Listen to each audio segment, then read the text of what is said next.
आइए शुरू करते हैं। हिंदी दिगंत भाग 2 गद्य खंड पाठ संख्या 7 और इसका नाम है ओ सदा नीरा। इतिहास में मैं आप लोगों को पढ़ाया हूं, सदा नीरा गंडक नदी को कहा जाता है। उम्मीद है याद होगा आप लोगों को। सदा नीरा शब्द का प्रयोग गंडक नदी के लिए किया गया। मतलब सदा मतलब हमेशा, नीरा माने जल होता है। वह नदी जिसमें हमेशा सदा जल का प्रवाह बना रहता है, उसी नदी को कहते सदा। और सदा नीरा, वो सदा नीरा जगदीश चंद्र माथुर की रचना है। वो सदा नीरा जगदीश चंद्र माथुर के द्वारा लिखा गया है। और ओ सदा नीरा जिस किताब से लिया गया है, उस किताब का नाम है बोलते क्षण। बोलते ओ सदा नीरा शीर्षक पाठ किस पुस्तक से लिया गया है? आपका उत्तर होगा बोलते। विधा की बात करते हैं तो ओ सदा नीरा क्या है? तो ललित निबंध है। ओ सदा नीरा क्या है? ललित निबंध है।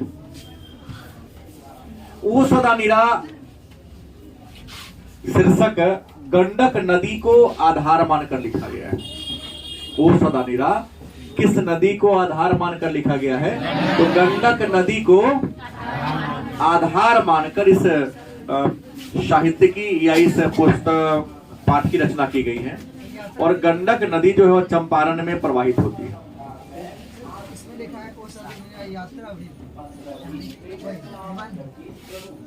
ललित निबंध। इसमें चंपारण के संस्कृति के बारे में, चंपारण के कल्चर के बारे में, चंपारण की जो प्राचीन वैभवशाली कल्चर है, उसी का संस्कृति है, उसी संस्कृति के बारे में कवि ने क्या किया है? चर्चा किया है। तो आइए हम लोग जानते हैं ओ सदा नीरा शीर्षक निबंध के लेखक जगदीश चंद्र माथुर के बारे में कि जगदीश चंद्र माथुर कौन थे। तो जगदीश चंद्र माथुर जिनका जन्म 16 जुलाई 1917 ईस्वी को उत्तर प्रदेश के शाहजहांपुर में हुआ था। उत्तर प्रदेश के, और इनकी मृत्यु 14 मई 1978 ईस्वी को। 14 मई स्कूल होगा, दे दीजिए। अरे नीचे रहो, स्कूल दे दो तर में। 14 मई 1978 ईस्वी को वहां चल जाओ। देखिए 14 मई 1978 ईस्वी को इनकी मृत्यु हुई। इन्होंने इलाहाबाद विश्वविद्यालय से, मतलब जगदीश चंद्र माथुर ने इलाहाबाद विश्वविद्यालय से अंग्रेजी विषय से एमए तक की शिक्षा प्राप्त किया था। विशेष की बात करें कि और ये क्या क्या थे, शिक्षा पूरी करने के बाद कौन कौन से ये काम किए, तो पहली बात बता दूं कि 1941 ईस्वी में आईसीएस मतलब इंडियन सिविल सर्विस, आप कह सकते कलेक्टर, अंग्रेजों के काल में 1941 में आईसीएस परीक्षा पास किए। और परीक्षा पास करने में ट्रेनिंग मैंने प्रशिक्षण के लिए कहाँ गए थे? अब तो भारत में ही होता है। भारत में कलेक्टर की ट्रेनिंग मैसूर लवासना में होता है। और एसपी की अगर ये करते हो प्रशासनिक वाला को, तो हैदराबाद सरदार वल्लभ भाई पटेल नहीं, पुलिस अकादमी वहां होता है। और राज्य का होगा बिहार का, अगर बीपीएससी का परीक्षा पास करते हो तो गया में है बीपाड, और पटना में फुलवारी शरीफ, वहां पर आपको ट्रेनिंग दिया जाता है। बैठा लोग। तो उस समय भारत अंग्रेजों का गुलाम था। तो या तो परीक्षा पास करोगे तो आपको ट्रेनिंग के लिए ब्रिटेन भेजा जाएगा, नहीं तो अमेरिका भेजा जाएगा। वहां पर जाकर ट्रेनिंग लिया था इन्होंने। इसके अलावा ट्रेनिंग पूरा करके जब आए तो बिहार में शिक्षा सचिव के पद पर बहाल हुए। तो जानकी के पाठक है जिस पद पर, शिक्षा सचिव के पद पर बहाल हुए थे। और इन्होंने एक बहुत ही सुंदर कल्चर परंपरा का विकास किया भारत में। बिहार में वैशाली महोत्सव एक मेला है, तो वैशाली में जो मेला का आयोजन है जिसका शुरुआत कौन किया था? जगदीश चंद्र। इसके बाद और भी ऊंचे ऊंचे पद पर काम किए, जैसे ऑल इंडिया रेडियो, जो रेडियो सुनते ना बोलता है, ये ऑल इंडिया रेडियो है। अब रणमा कुमार से समाचार सुनिए। तो ये ऑल इंडिया रेडियो के महानिर्देशक के पद पर काम किए थे। ये आकाशवाणी पटना के तरह नहीं, गलत कि सही? सही बात। ये ऑल इंडिया रेडियो के क्या थे? महानिर्देशक रहे। इसके अलावा सूचना प्रसारण मंत्रालय में हिंदी के क्या थे? सूचना प्रसारण मंत्रालय में किस पद पर काम किए? हिंदी के सलाहकार के रूप में काम किए। इसके अलावा हार्वर्ड विश्वविद्यालय में विजिटिंग होता है, एडहॉक प्रोफेसर के रूप में भी काम किया था। इतने बड़े विद्वान, उच्च कोटि के विद्वान थे। इन्होंने अनेक सारी पुस्तकें लिखी। इन्होंने अनेक सारी पुस्तकें लिखी, जिसमें कुछ फेमस पुस्तक हैं: भोर का तारा, कोणार्क, बंदी, शारदिया, दशरथ नंदन, कुंवर सिंह की एक गगन सवारी, बोलते क्षण। इसी किताब से यह निबंध को लिया गया। और भी कई हैं। इनको साहित्य के क्षेत्र में कई पुरस्कार भी मिला। इनको पुरस्कार मिला था विद्या वारिधि पुरस्कार, कालिदास पुरस्कार और बिहार राजभाषा पुरस्कार। इनको क्या मिला हुआ था? तो अभी हम लोग जिस टॉपिक को पढ़ेंगे उस टॉपिक का नाम है ओ सदा नीरा। ओ सदा नीरा जगदीश चंद्र माथुर की रचना है। इस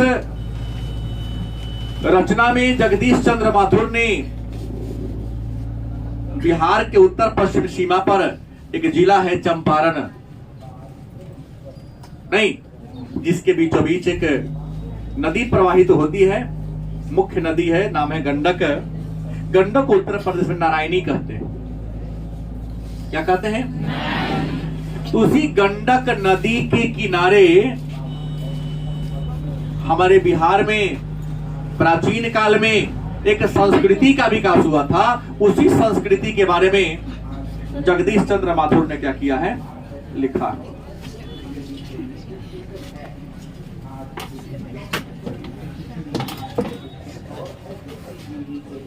कवि लिखते हैं कि प्राचीन काल में चंपारण की जो संस्कृति थी, चंपारण की जो कल्चर थी, अजूबा था, विचित्र था।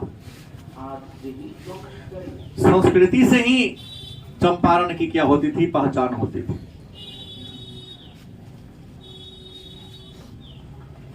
यहाँ कई छोटे छोटे राज्य थे। उन राज्यों में चंपारण में जंगल बहुत ज्यादा था। जंगलों के बीच में एक राज्य था कर्नाट वंश। हरि सिंह देव यहाँ के क्या हुआ करते थे? राजा हुआ करते थे। कर्नाट वंश प्रथम राजा वही थे। कवि लिखते हैं कि चंपारण कितना सुंदर था, मैं कह नहीं सकता हूं। गंडक नदी बहती थी बीचों बीच। गंडक नदी के दोनों किनारे नाना प्रकार के वृक्ष थे, शाल, सागवान, शीशम, पलाश। नदी के किनारे, नदी के बीचों बीच नाव लेके चलो। वृक्ष का जड़ नदी में ऊपर की ओर निकला हुआ है। वृक्ष पर विभिन्न प्रकार के फल फूल लदे हुए हो। चांदनी रात हो और नदी में जल विहार करो, जल क्रीड़ा करो। कितना मनोरम लगता है, कितना सुंदर लगता है। इस सौंदर्य का चित्रण बड़ा मुश्किल है कहना। कवि लिखते हैं,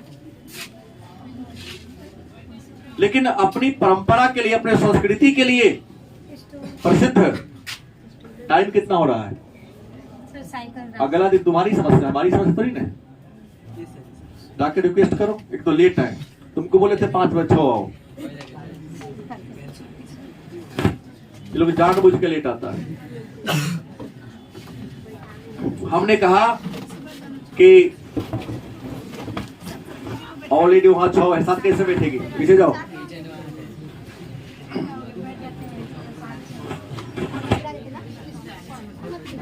हमने कहा चंपारण की संस्कृति बहुत ही अलग थी।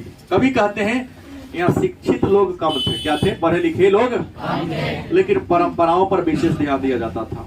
यहाँ भूइया जनजाति के लोग, थारू जनजाति के लोग, भोटिया जनजाति के लोग यहाँ रहते थे। सबके जीवन यापन का तो आदिवासी सबका तौर तरीका क्या था, अलग था। इन परंपराओं में थारू की परंपरा का यहाँ चर्चा की है। कितना सुंदर थारुओं की अपनी कल्चर थी कि थारू जनजाति के लोग दिन भर खूब अपने जंगल में से लकड़ी इकट्ठा करना या अपने खेतों में काम करते थे। और जब शाम होता था तो खाना पीना खाने के बाद लोग मनोरंजन करते थे। अपने दरवाजे पर एक डिबिया जला के रख देते थे, सभी लोग अपने घर के आगे, और घर के जो पति पत्नी थे खूब नाच करते थे। और उनके बच्चे भी अपने मम्मी पापा के डांस के बीच में कभी हिरन का मतलब चेहरा पर विभिन्न प्रकार के रंग का लगा करके नाच कूद फाड़ करता था। कभी कहते ये तो दृश्य देखने में ही बनता था। घर मिट्टी का ही घर हुआ करता था, ऊपर घास लदा होता था, लेकिन घर के दीवार पर जो वो लोग कलाकृति बनाते थे उस कलाकृति का मिसाल देना बड़ा मुश्किल है। धान के सिक का वो लोग डलिया बनाते थे। आज भी धान का जो सीख होता उसका लोग डलिया बनाते थे, और उस जो सीख को लाल पीला से रंग दिया जाता था, झालर की टाइप को उसको बना दिया जाता था। इतना सुंदर देखने में लगता था जिसका हिसाब नहीं है। हाँ, कभी कहते हैं कि इन सबसे बढ़कर उनकी एक और परंपरा थी। परंपरा ये थी कि थारू ने अपनी परंपरा बना लिया था कि अगर खेत में पुरुष काम करते हैं तो जिसकी शादी हो गई है उसकी पत्नी ही कलेऊ उसको लेके जाएगी। दोपहर के भोजन को कलेऊ कहा जाता है। शादी नहीं हुई तो उसकी मां खिलाएगी ले जाकर उसको। कभी कहते हैं बड़ा ही सुंदर लगता था। सबसे सुंदर इस बात का लगता है कि जब कोई नई दुल्हन जिसकी कल ही शादी होके आई है, उसके पति सुबह में खेत में काम करने गए हैं तो कैसे खाना पहुंचाती थी। कभी कहते हैं इतना सुंदर शब्द कहा नहीं जा सकता, क्योंकि कुछ चीज देख कर समझ आ सकते हैं। नई नवेली दुल्हन थी, उसके हाथ रंगे मेहंदी से या रंगे हुए हैं, पैर रंगे हुए हैं, चेहरा की जो अभी लालिमा है वह उतरी नहीं है, लेकिन सुबह खाना पकाती थी। खाना पकाने के बाद खाना तैयार हो गया तो माथे पर एक पीढ़िया रखती थी, और पीढ़िया के ऊपर सीख वाला डलिया, और डलिया में जो खाना बना उसको रखती थी, और ऊपर से कपड़ा का सुंदर सुंदर जो डिजाइन आप लोग बनाते हैं उससे ढक लेती, और ऊपर से डगरा रख देती, डगरा ऊपर से एक लोटा, और दोनों हाथ डलिया को ऐसे पकड़ती और पगडंडी के सहारे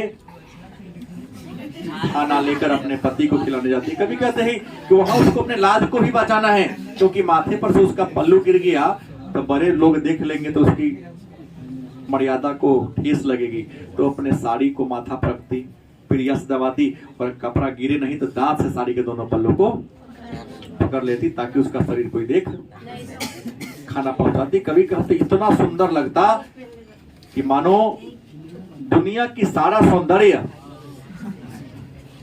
वहीं आ जाता, आ गया।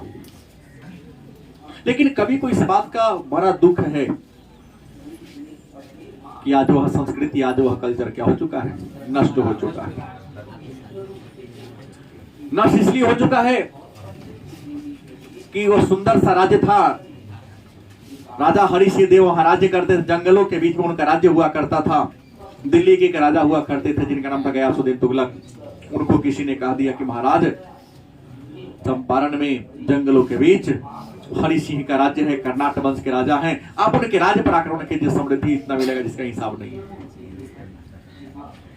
जंगलों के बीच में पलने वाली संस्कृति पर नजर लग गया गयासुद्दीन तुगलक का। गयासुद्दीन तुगलक क्या होता है, आक्रमण कर देता है उसके राज्य पर। राज्य के सीमान पर आ गया, अपने सैनिकों को लगा डांट फटकार करने। रे चोट्टा कहा कि कुछ दिखाई दे रहा है।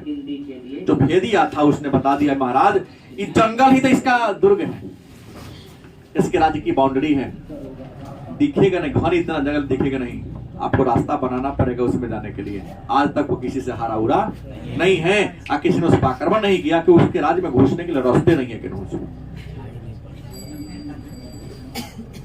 तुगलक को बात समझ में आया, अपने रथ से उतरता है, म्यान से तलवार निकाला और एक वृक्ष को क्या किया, काटा। जैसे ही एक वृक्ष काटा, 10,000 सैनिक थे उसके पास, सबने अपने तलवार से एक एक पेड़ काटा और सैनिकों को जाने के लिए छोड़ा, क्या बना दिया, रास्ता बना दिया। उसके राज्य पर हमला बोल दिया, भयंकर लूटपाट हुई। राजा अपने प्राण को बचाकर कहां भाग गया, नेपाल चला गया। कवि लिखते हैं कि उस समय से जंगलों का जो कटाई शुरू हुआ, नहीं ऐसे काटा इन दरिंदों ने कि मानो किसी स्त्री के कपड़ा को खोलकर उसको निर्वस्त्र कर दिया गया हो। पहले भी चंपारण में बाढ़ आती थी, नदी में बाढ़ आती थी, लेकिन वह बाढ़ किसी इंसान को, किसी घर को, किसी खेत खलिहान को क्षति। लेकिन सन 1962 में के जारा राष्ट्रपति का मतलब तुम्हारे ऊपर नीतीश कुमार कौन किया था? चुनाव का समय है, फोन करता होगा। ऐसे भी होता है कि यादव है तो तेजस्वी जी फोन किए होंगे। 50 मिनट बर्दाश्त नहीं होता है, भरभराया निकाल के देख लिया। नहीं तो करके ही आओ, या मोबाइल छोड़िए के आओ। अब बजता तो बजने दो, क्योंकि हमरो नजर जाता है तो काम करवाना जाता है। पिछले क्लास में एक लड़की वहां पीछे बैठ के अपना मोबाइल देख रही थी। सारा पढ़ाने के बाद एक प्रश्न हमने किया, पाठों का नाम नहीं पता था, प्रश्न का उत्तर क्या देखिए। हमने कहा कि कवि को दुख है कि चंपारण का वह कल्चर नष्ट हो चुका है, सारे जंगल नष्ट हो चुका है। उदाहरण दिए है जैसे रामचरितमानस में या रामायण में केकई के कारण अयोध्या का राज नष्ट हो जाता है, वैसे ही वसुंधरा भोगी मानव धर्मांध मानव के स्वभाव के कारण चंपारण की संस्कृति नष्ट हो गई। कवि ने लिखा है कि वसुंधरा भोगी मानव धर्मांध मानव एक ही सिक्के के दो पहलू हैं। जहां एक और कहता वृक्ष हमारे माता, वृक्ष हमारे लिए देवता के समान है, धरती हमारी क्या है, माता है, लेकिन अपने स्वार्थ को पूरा करने के लिए इंसान पेड़ को काटने से और धरती को बर्बाद करने से, दूषित करने से रोकता नहीं। जहां एक और पूजा करता दूसरे उसको नष्ट करता है।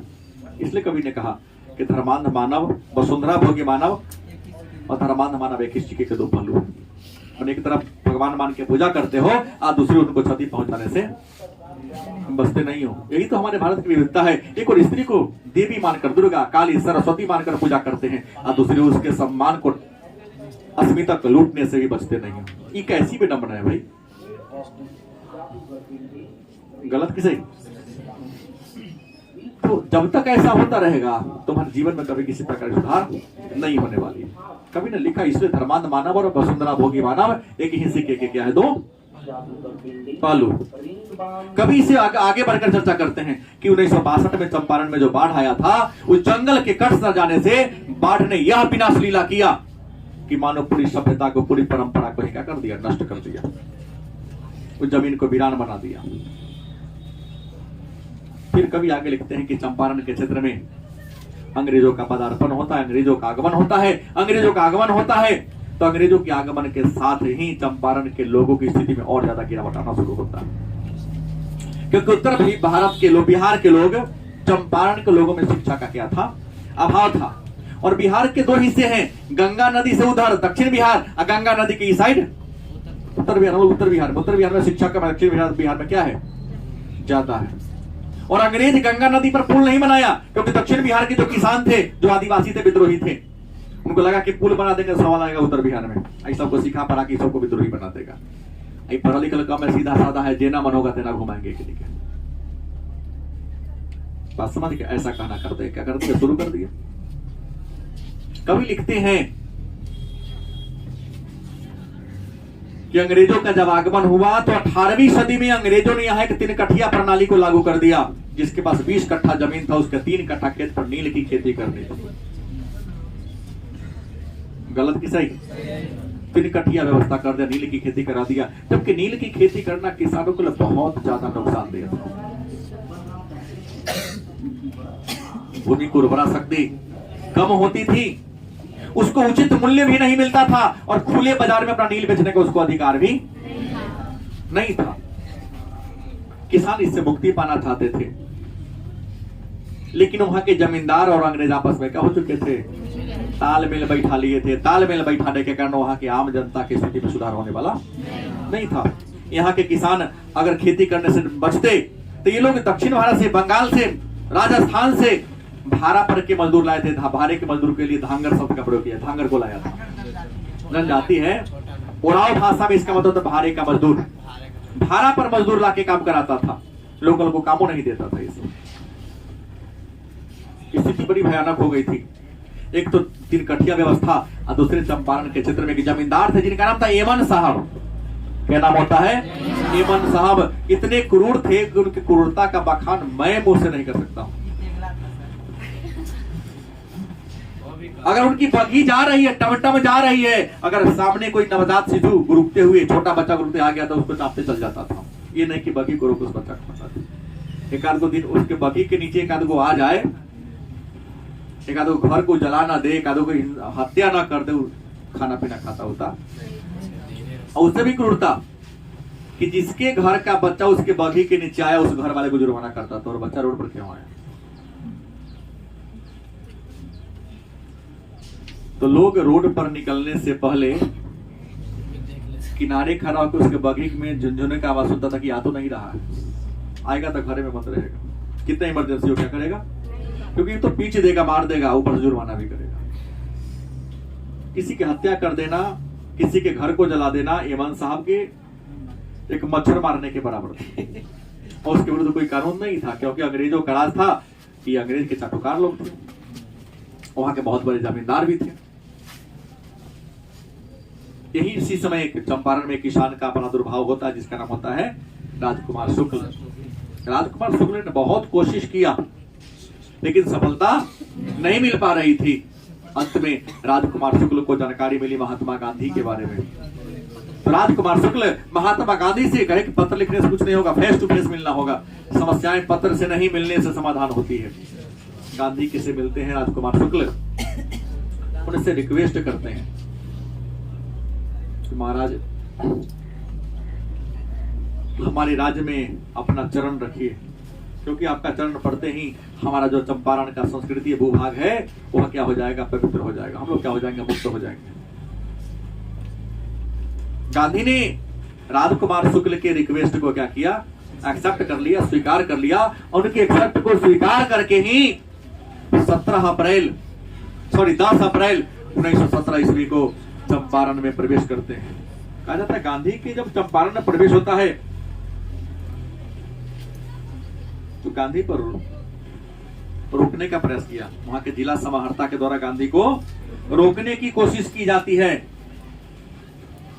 लेकिन वो असफल हो जाते हैं, क्योंकि गांधी के डायरेक्ट वार्ता होती थी गवर्नर से, क्योंकि प्रथम विश्व युद्ध का समय था और गांधी ने प्रथम विश्व युद्ध में अंग्रेजों का खूब सपोर्ट किया था। ऊपर से आदेश आ गया था गांधी को कुछ होना नहीं चाहिए। तो गांधी जलना मतलब देश जलने के बराबर है।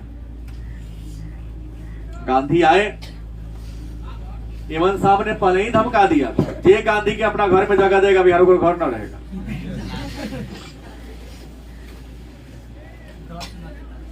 किसी गांव वाले ने, चंपारण के किसी आदमी में हिम्मत नहीं थी, औकात नहीं थी कि गांधी जी के रहने के लिए क्या दे दे?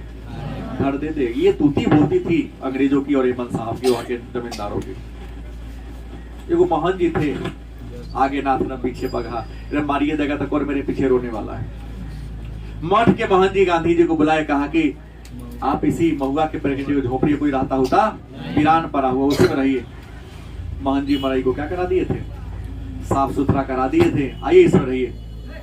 गांधी के पास था कहाँ कुछ, एगो झोरा, एगो बांस के कारी, जो ना भैंसी उसी के बैल के पिलाता है कुछ, हाँ, तो ही कारी में दूध रखते थे, और झोला में रोटी, एगो गिलास, एगो चम्मच, एगो कटोरा था। एगो धोती तो 2 रखबे करते थे, एगो पेते एगो चौपेते के, एक धोती को आधा कमर में, आधा देह पर। इनका मानना था जिस दिन सारे भारतवासियों को संपूर्ण वस्त्र मिल जाएगा तभी हमको पूरा वस्त्र पहनने का अधिकार है।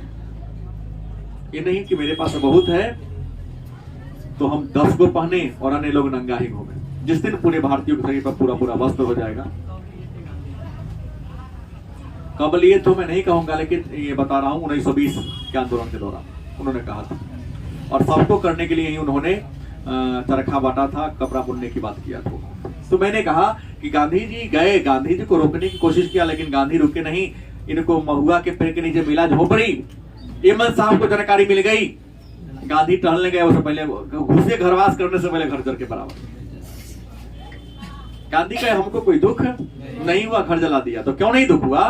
क्योंकि मोहन जी कहे चलो ना हमने जो खबरा वाला घर बना, अच्छा है ना, खराब से नहीं बने, झोपड़ी से बना खबरेल में आ गए। गांधी जी यमन साहब को लगा रहे थे, गांधी को पता चले कि हम ही जलाए हैं, तो कुछ इसको पुटियाना पड़ेगा, इसको ना पुटियाएंगे तो गवर्नर का हम पर दबाव आएगा। गांधी गांव गांव घूमकर वहां की स्थिति का जायजा लेना शुरू कर देते हैं। क्या जायजा लेने के बाद चिंतन के मूल्यांकन किए तो इनको पता चला कि चंपारण के लोगों की स्थिति के खराब होने का सबसे बड़ा रीजन, सबसे बड़ा वजह उसके मन में डर है। क्योंकि जब तक लोगों के मन में डर रहेगा तब तक उसका डेवलपमेंट नहीं होगा। पहले हमें डर को मिटाना होगा। क्या मिटाना होगा? डर को मिटाना होगा। और यह डर किसका है? नीलोहो का डर है और यह यमन साहब का डर है। और डर को मिटाने के लिए शिक्षा जरूरी है, क्योंकि लिखा नास्ति विद्या समम चक्षु, विद्या से बड़ा कोई आंख। विद्या रूपी आंख से दुनिया के हर चीज को देख सकते हैं। जो चीज आप मतलब दूरबीन से नहीं देख सकते, वो चीज को आप अपने नंगी आंख से देख सकते हैं, अगर तुम्हारे पास नॉलेज है तो। गांधी ने मन में ही ठान लिया कि हम यहां सबसे पहले काम क्या करेंगे? शिक्षा का डेवलपमेंट करेंगे। क्योंकि लोग पढ़ लिख लेगा तो शिक्षित आदमी निर्भीक होता है, उसके मन में किसी प्रकार का डर, और जैसे उसके मन में डर न रहेगा क्या होगा? वो अपने लड़ लेगा अंग्रेजों से, नीलोहो से। इसी बीच गांधी को यमन साहब निमंत्रण देते हैं कि आपको मेरे घर भोजन करना पड़ेगा एक दिन। गांधी ना किसी को नहीं कहते थे, कल दिन आपके यहाँ भोजन हमारा बनेगा। गांधी जी उचित समय पर उनके यहाँ भोजन करने गए। गांधी जी केवल दूध रोटी खाते, साग सब्जी नहीं खाते थे। वो बकरी का दूध पीते थे, इसलिए गांधी जी हमेशा अपने साथ बकरी लेके चला करते थे। इसके पीछे रीजन था कि बकरी कम खास में ही ये हो जाता था, और उसको बड़े घर में रखने की भी जरूरत। अपने बगल में जमीन पर एक बोरा बिछा के सुत रहो, बगल में हंसी बकरी के हाथ में गोर में मान लो बैठा रहेगा वही जगह। कम इन्वेस्टमेंट में अब बकरी का दूध प्योर होता है और उसमें ऊर्जा भी। दूध और बकरी के दूध और रोटी का सेवन करते थे गांधी हमेशा। और बांस के काड़ी में दूध रखते थे, क्योंकि बर्तन में खराब हो सकता है लेकिन बांस वाला में खराब जल्दी नहीं होता है। गांधी उसके पास गए और उसी यमन साहब का खाना रसोईया था कौन? बतख मियां। लगातार 2 बार से बीपीएससी में प्रश्न कर रहा है कि गांधी जी को प्राण किसने बचाई थी, तो बतख मियां। बतख मियां रसोईया था यमन साहब का।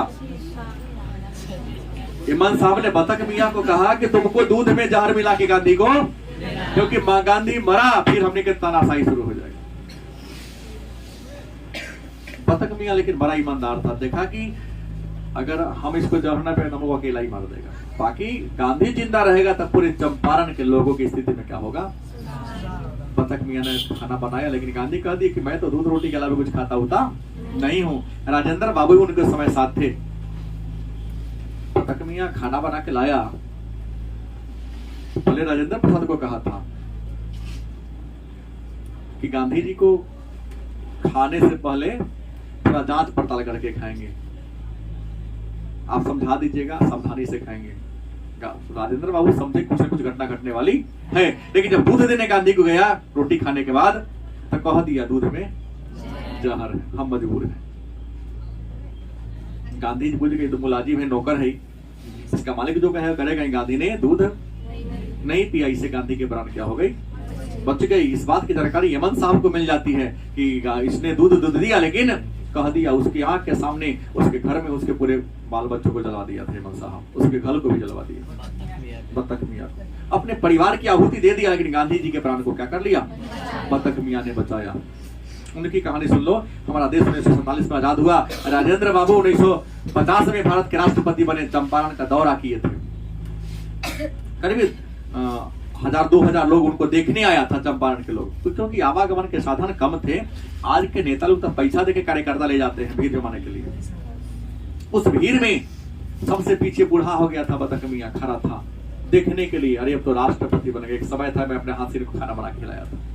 उस भीड़ में भी राजेंद्र प्रसाद इनको पहचान लिए, बुलाया कि आप बतख मियां हैं? हाँ हम बतख मियां हैं।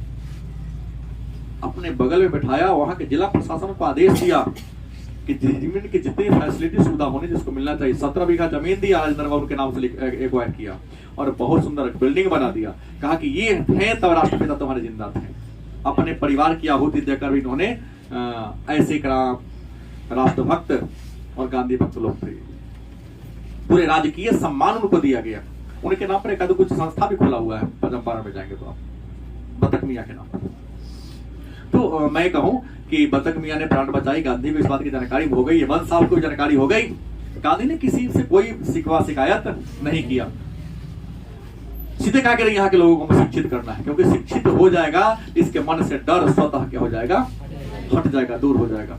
और गांधी ने चंपारण में लोगों में शिक्षा को बढ़ावा देकर डेवलपमेंट करने के लिए 3 गो विद्यालय खोला था, बरहरवा, भीतिहरवा और मधुबन। ढाका के बगल में बरहरवा है, आगे जाओगे भीतिहरवा और मधुबन, 3 गो बेसिक स्कूल खोला था गांधी ने। और कहा कि यहाँ के लोकल मास्टरों को नहीं रखेंगे, क्योंकि मास्टरों का डर होगा ना हेमंत साहब का। तो महाराष्ट्र, गुजरात और कर्नाटक क्या जी, इंजीनियर, डॉक्टर, ऐसे ऐसे डॉक्टर को बुलाए, एकदम देश के प्रति समर्पित थे, उनको पैसा से कोई लेना देना। यहाँ तक कि गांधी जी ने अपने पत्नी को भी, कस्तूरबा गांधी को भी उस विद्यालय में वो आई थी, पढ़ाई थी कुछ दिन।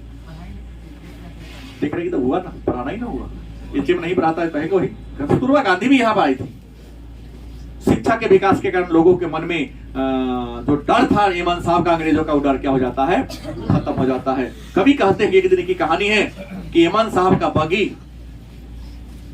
बरहरवा विद्यालय के सामने क्या होता है, पहुंचता है। वो बगी चलाने वाला जो ड्राइवर था उतरता है, जाके टीचर को कहता है, बबन जी गोखले को कहता है कि आप चलिए, उनके घोड़ा का नाथ माने बगी का रस्सी पकड़ लीजिए। नियम था कि जिसके घर के सामने हेमंत साहब का बगी खड़ा होगा, वो घर का मालिक उसके बगी घोड़ा के नाथ को क्या करेगा, पकड़ेगा, तब हेमंत साहब घोड़ा से क्या होंगे। शिक्षक ने क्या कहा था उसको कि हेमंत साहब हमसे मिलने हैं आए हैं या मैं उनसे मिलने गया, मतलब ना वो आपसे मिलने आए हैं, तो उनको खुद उतर के आना पड़ेगा। मैं शिक्षक हूं, हमसे मिलने आया तो हमारे पास ना आएगा, हम उसके पास क्यों हो जाए। आधा घंटा तक लगभग बगी खड़ी रही, ये बच्चे को निर्भीक होकर क्या करते रहे, पढ़ाते रहे, उतर के गए नहीं। हेमंत साहब का घमंड चूर हो गया कि नहीं, अब हमारा खौफ चलने वाला एक बाहरी आके हमसे नहीं डरते, गांव के लोग क्या डरेगा। बगी को मरवा लिए, उसके बाद घर से निकलना ही क्या कर दिए। गांधी ने चंपारण में सबसे बड़ी अगर सीख दी निर्भीकता का, अगर सबसे बड़ा कोई काम किया तो शिक्षा के माध्यम से लोगों के मन में जो डर था, डर को क्या कर दिया, हटा दिया। और तब जाकर चंपारण इतना आगे बढ़ गया कि चंपारण का हर चीज गांधी जी के नाम में बढ़ा है। बापू धाम नहीं, रेलवे स्टेशन का नाम क्या पड़ा है, बापू धाम मोतिहारी। मरे चाहे जी हमको उसे क्या मतलब है, लेकिन उसका डॉब खत्म हो। इतना ही नहीं, एक और संस्कृति के बारे में चर्चा किए हैं। चंपारण में एक बहुत बड़ा बेतिया के आसपास एक झील है, नाम है सरैया मान झील। सरैया मान झील के सौंदर्य का भी कभी ने यहाँ पर चर्चा किया है। वो झील सैकड़ों एकड़ में फैला हुआ है। झील के चारों जामुन का पूरा जंगल है, जामुने का बागान है। हालांकि जाने के लिए सुंदर रास्ता पहले नहीं था, अब तो सुंदर रास्ता हो गया। चांदनी रात हो और झील में लोग नौका विहार करता था, नाव पर चढ़ के जल क्रीड़ा करता था, उसका सौंदर्य देखने को ही बता। आज भी लोग वहां मनोरंजन करने जाते हैं, होता है वो छुट्टी मनाने, उसमें छोटा छोटा लकड़ी वाला नाव चलता है, नाव पर चढ़ते हैं, खूब घूमते हैं। उसमें एक एक मछली मिलेगा जो 20-20 किलो 25-25 किलो का मछली मिलेगा, इतना बड़ा बड़ा। हाँ, खाइए जाएगा। उसके किनारे किनारे जामुन का बहुत वृक्ष है, जामुन खूब फलता है। और सबका फल कहाँ गिरता है, नदी में। जामुन इतना ज्यादा गिर गया है नदी में कि उस झील का पानी हो गया दवा, औषधि बन चुका है। क्या बन चुका है? क्योंकि जिस व्यक्ति को डायबिटीज का रोग होता है ना, जामुन से उसका रोग धीरे धीरे क्या होता है, खत्म होता है। तो आज उस नदी सरैया मान झील में इतना जामुन गिर चुका है कि लोग उसके पानी को भरकर लाते हैं और डायबिटीज के रोगी को दवा के रूप में पिलाते हैं, और हजारों संख्या में लोग डायबिटीज से मुक्त भी हो रहे हैं। तो ये चंपारण की जो संस्कृति थी, इस संस्कृति का इन्होंने क्या किया है, वर्णन किया। सुंदरता का क्या किया है, वर्णन किया है। लेकिन कवि को खेद है, दुख है कि जो पुरानी कल्चर थी वह क्या हो गई थी, मिट गई थी, लेकिन हमारी वर्तमान सरकार उस कल्चर को आगे बढ़ाने का, कि चंपारण में अशोक के काल में विकास हुआ था। यहाँ रामपुरबा नहीं, उसके बाद अशोक के स्तंभ है ना, लौरिया, नंदनगढ़, अरिराज, अशोक के द्वारा लगवाया गया स्तंभ है। बिहार की संस्कृति की पहचान चंपारण रही है, जो औपनिवेशिक काल में ध्वस्त हुआ था। इसी पर उसके सुंदरता का और उनके नष्ट होने के बारे में कवि ने चर्चा किया है।